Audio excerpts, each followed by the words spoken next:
Arabia. In the Western imagination, a mysterious landscape. A harsh and seemingly empty place, set apart from the world at large.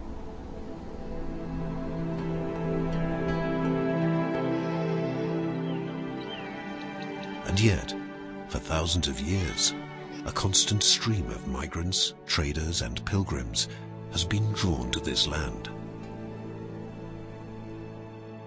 Arabia has welcomed and absorbed disparate peoples, beliefs and customs, and has seen the rise and fall of kingdoms that have since disappeared beneath the sands. It's only now that the rich heritage of this commercial and cultural crossroads is beginning to emerge.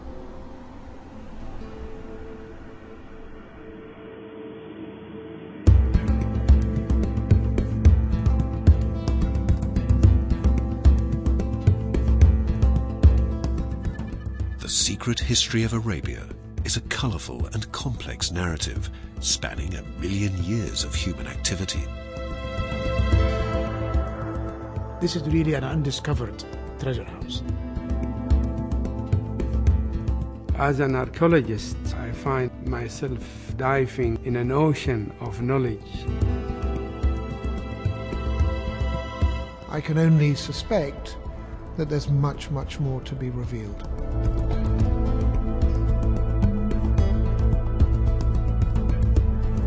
In the present day, but traveling far back into the mists of time, a forgotten history is being rediscovered along the roads of Arabia.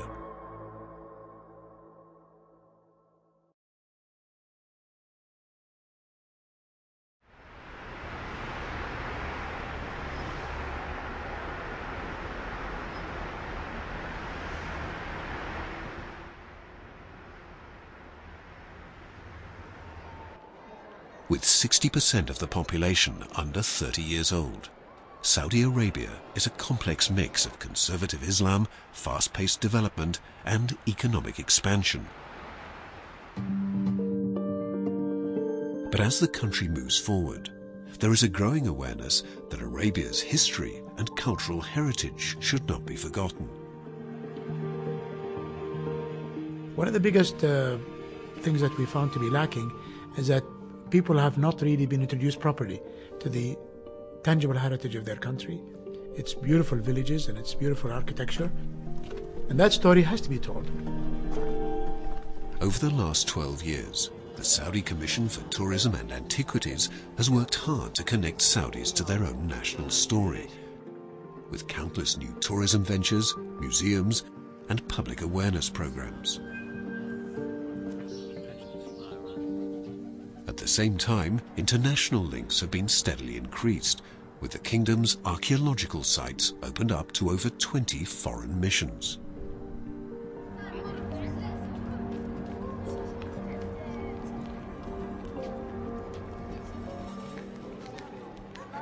At this period in time, we have chosen to open up to rediscover our country, to discover the treasures of Arabia, and to put things in perspective as where this country stands in its place amongst world civilizations, and to confirm that this has indeed been throughout history the crossroads of civilization, and we are very proud to be so.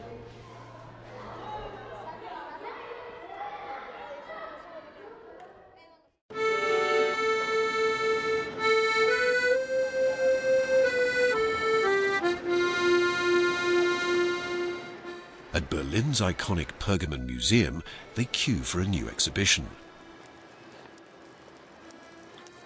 This is not blockbuster impressionists or contemporary art, but the archaeology of Saudi Arabia.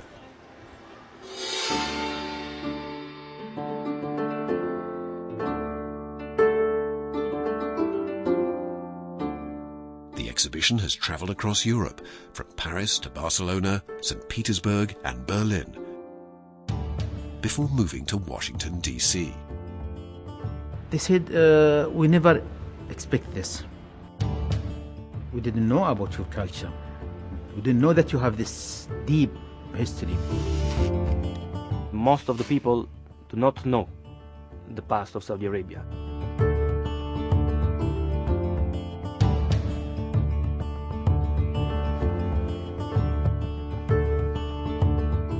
It was also the discovery of something completely unknown, so really opening a new world that they knew nothing about.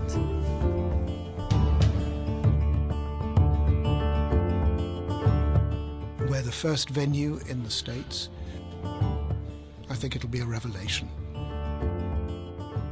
I think people will be completely surprised and overwhelmed by the depth of the heritage of this country. And we are very confident that this exhibition in the US will do extremely well, mainly because of the very special relationship between the United States and Saudi Arabia. But what exactly are these objects, and what do they reveal about the history of Arabia?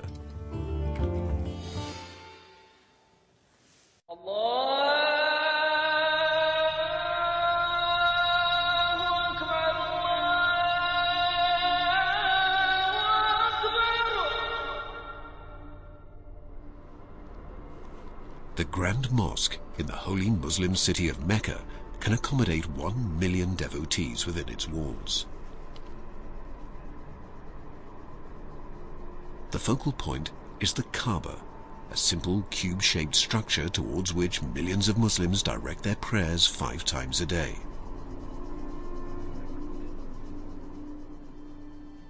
Over the centuries, it has been fitted with a succession of elaborately decorated doors. This photograph was taken in 1937, but the door was removed soon afterwards. Now on display at the exhibition, the inscriptions state that it was first fitted to the Kaaba in around 1636. It's an iconic symbol of Arabia's Islamic history. And for non-Muslims, it represents an unusual opportunity. Anytime I come in with visitors and I show them all these objects from Mecca and Medina, I have to tell them this is the closest you can get to the holy cities, because if you're not a Muslim you cannot travel, but now you can explore what you will never see again in your life.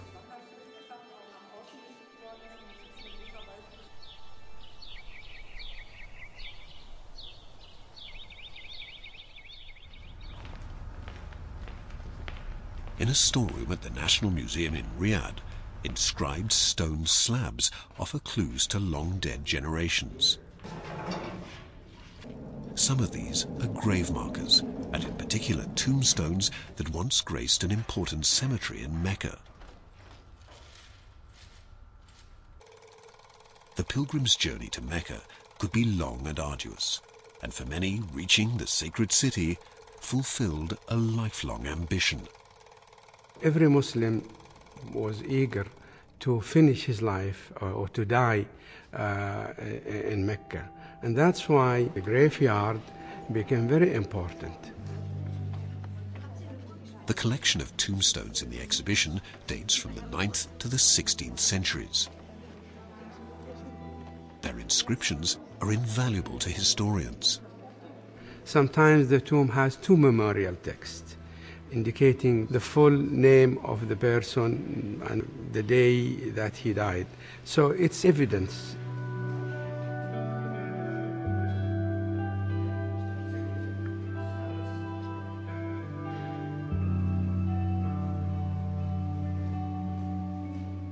I have fallen prey to laments and grief.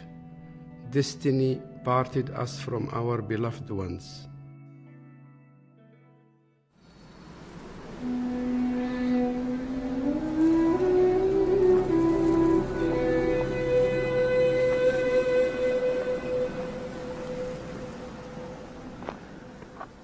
This quiet corner of Medina province is distinguished by an important inscription high up on the rock face. I, Zuhail, wrote this in the year 24 Hijriya. النقش الذي عثرت عليه بالقرب من مدائن صالح في محافظة العلا يعود تاريخه إلى سنة 24 هجرية، عهد الخليفة الراشد عمر بن الخطاب الخليفة الثاني، وهو في الواقع أقدم نقش إسلامي مؤرخ، نقش على الصخر. The words were written just 10 years after the death of the Prophet Muhammad. It's an enduring reminder of the importance of this particular pilgrim road.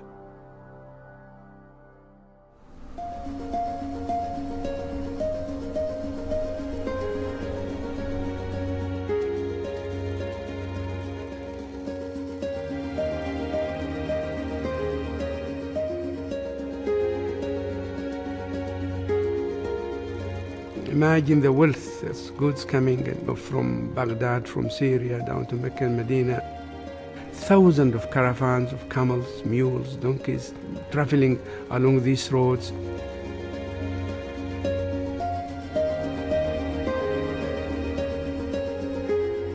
The remains of towns and cities along the routes have yielded countless artifacts from 13 centuries of Islam.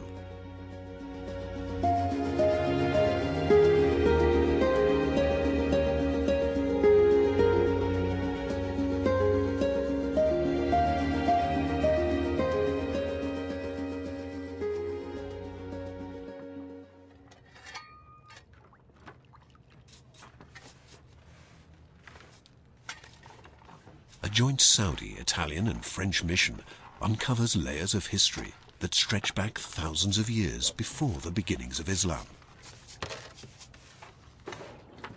Until recently, the period had been largely ignored in Saudi Arabia, but archaeological research is now revealing a series of forgotten trading networks and kingdoms. Islam came in a period of time that Arabia was bustling really with interaction, with activities. And Islam really as a religion, as a great religion, did not come to a blank piece of the desert. It came to a very, very active part of the world, culturally, religiously, and economically.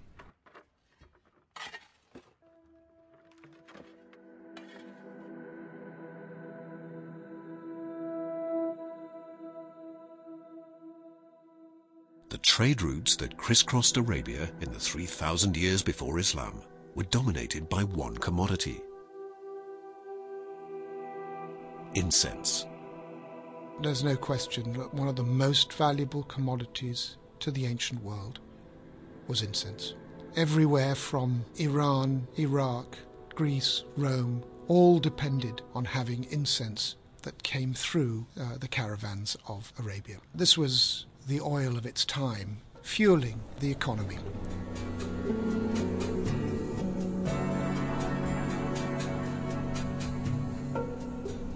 Travelling north out of Yemen, the incense caravans skirted the desert edge of the Empty Quarter until they reached the city of Kiryat al-Faw. Actually, Kiryat al-Faw is not just a village, it's Paris of that time.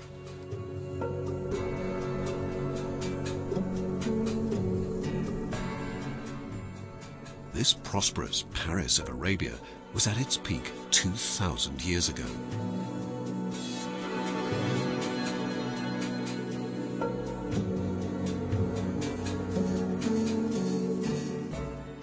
Excavations have revealed a bewildering variety of items.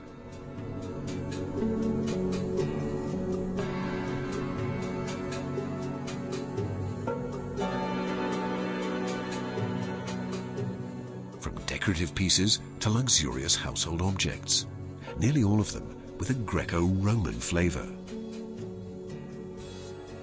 The camels are believed to have been children's toys. Colourful glass vessels confirm the long reach of the city's trading activities.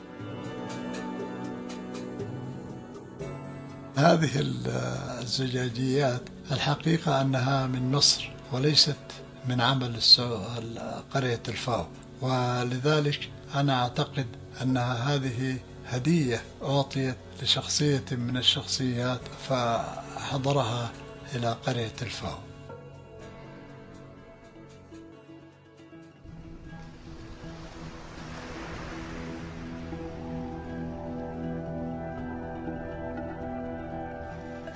Some scholars believe that Qaryat al-Faw had a port on Arabia's Gulf coast. According to Roman historians, it was called Jera.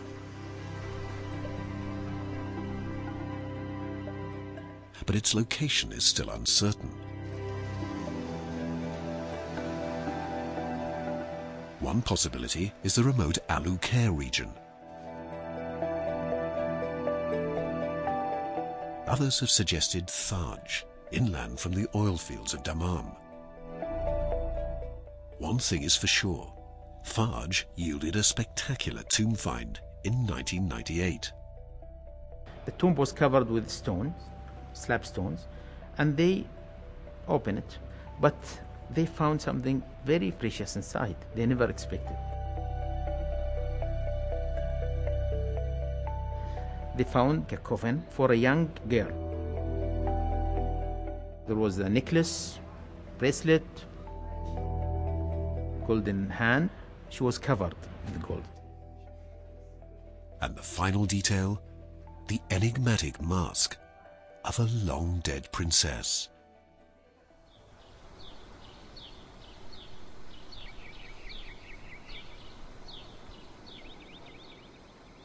At Al-Ula Oasis, the mud brick structures of the old town are a reminder of how people lived as recently as 30 years ago, and for centuries before that.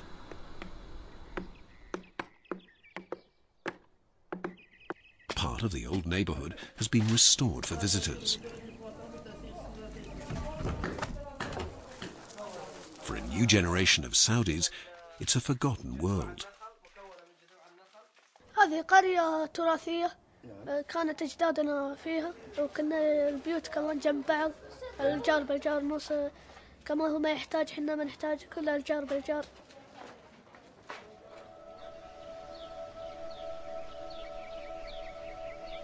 Al-Ula is also the site of a far more ancient chapter of the Arabian story. Archaeologists believe that 2,000 years ago, the oasis sustained a city called Dedan. Most of it still buried beneath the palm groves. Dedan was the capital of the Lihyanites, a forgotten people who controlled the terrestrial route that connects South Arabia with Egypt. اللحيانيين مملكة امتدت على كامل شمال وشمال غرب الجزيرة العربية، وعاشت في الفترة من القرن السادس قبل الميلاد إلى القرن الثاني قبل الميلاد، وعاصرت في فترة مع البطالمة في مصر، وكانت لها علاقات تجارية قوية مع وادي النيل، وتأثروا بكثير من معطيات الحضارة في وادي النيل.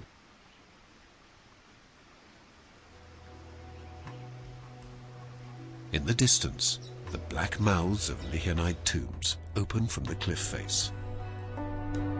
Poignant reminders of another time and place.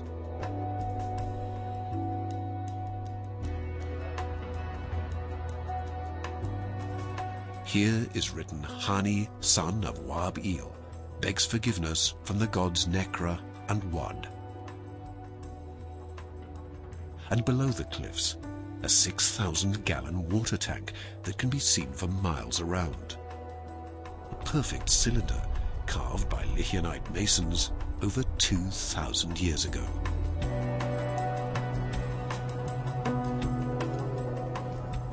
An archaeological team from King Saud University has recently uncovered an extensive temple structure here.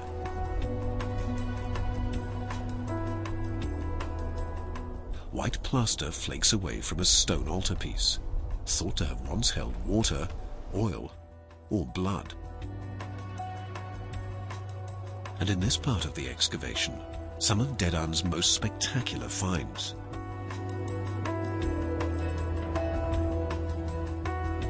A series of colossal human figures. في الواقع تماثيل الملوك اللحيانيين اللي عثر عليها حتى الآن على 7 منها، هي تمثل ملوك لحيان. على أحدها وجدنا اسم أحد الملوك واسمه لوذان. Lihyan's royal past also had a powerful religious element.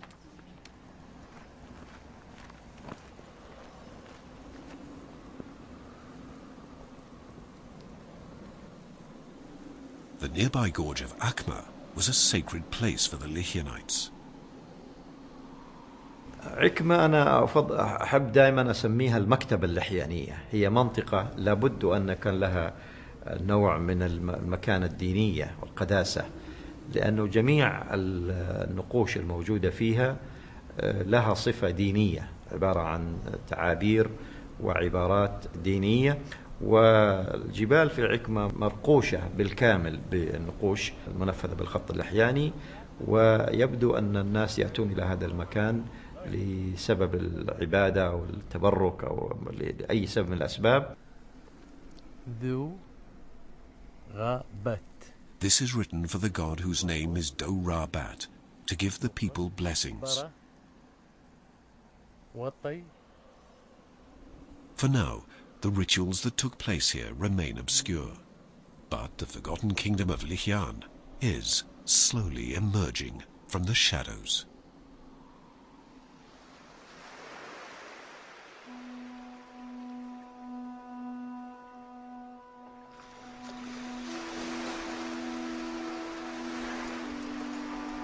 Four 4,500 years ago, the little-known Dilmun civilization plied its trade along the eastern coasts of Arabia. دلمن أقدم مملكة عرفت في الجزيرة العربية شهدت عليها النصوص السومرية.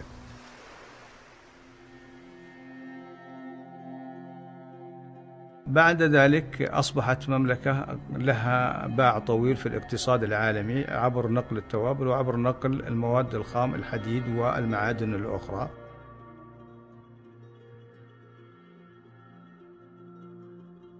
Archaeologists believe that Dilmun traded with the Harappan civilization in today's Pakistan, as well as bringing copper from present-day Oman to Mesopotamia.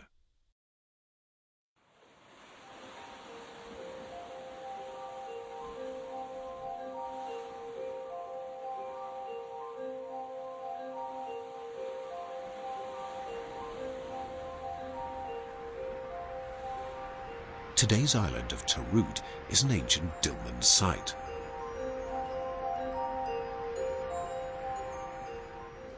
This statue was found there and dates from around 2500 BC.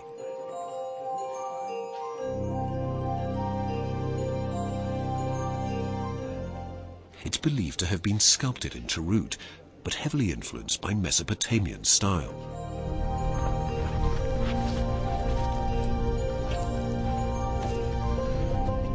Even further back in time, Dr. Philip Drexler believes that Arabia's eastern coast was inhabited over several thousand years before Dilmun.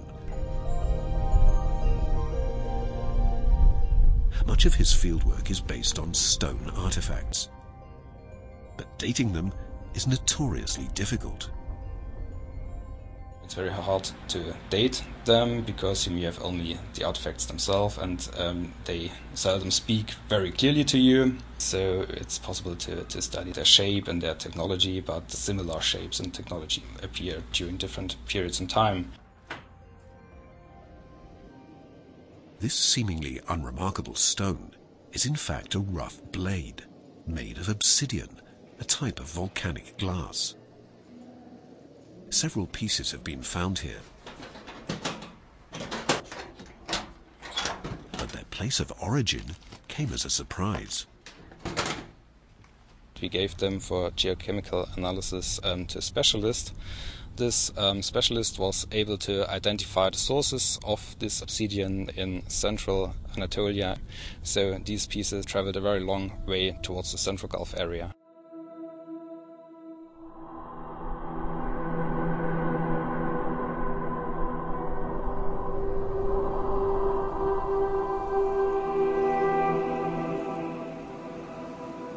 in remote sites across the Arabian Peninsula.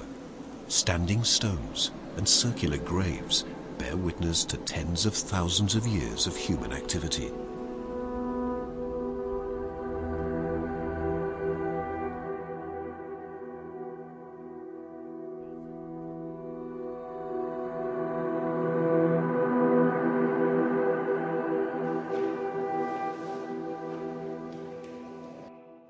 These sandstone grave markers could almost be the work of a 20th century sculptor, but they're more than 5,000 years old. I just think this is the most remarkable object. There's an extraordinary economy of style, and all of that emphasizes the poignancy of the expression. The blankness of death, and yet with his head tilted to the right, you sense the passing of his life.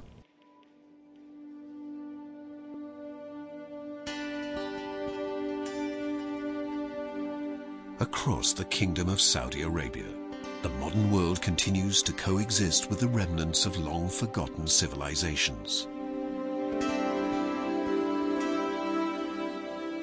Mankind has been in this region for 6 millennia and more. An extraordinary continuity across thousands of generations.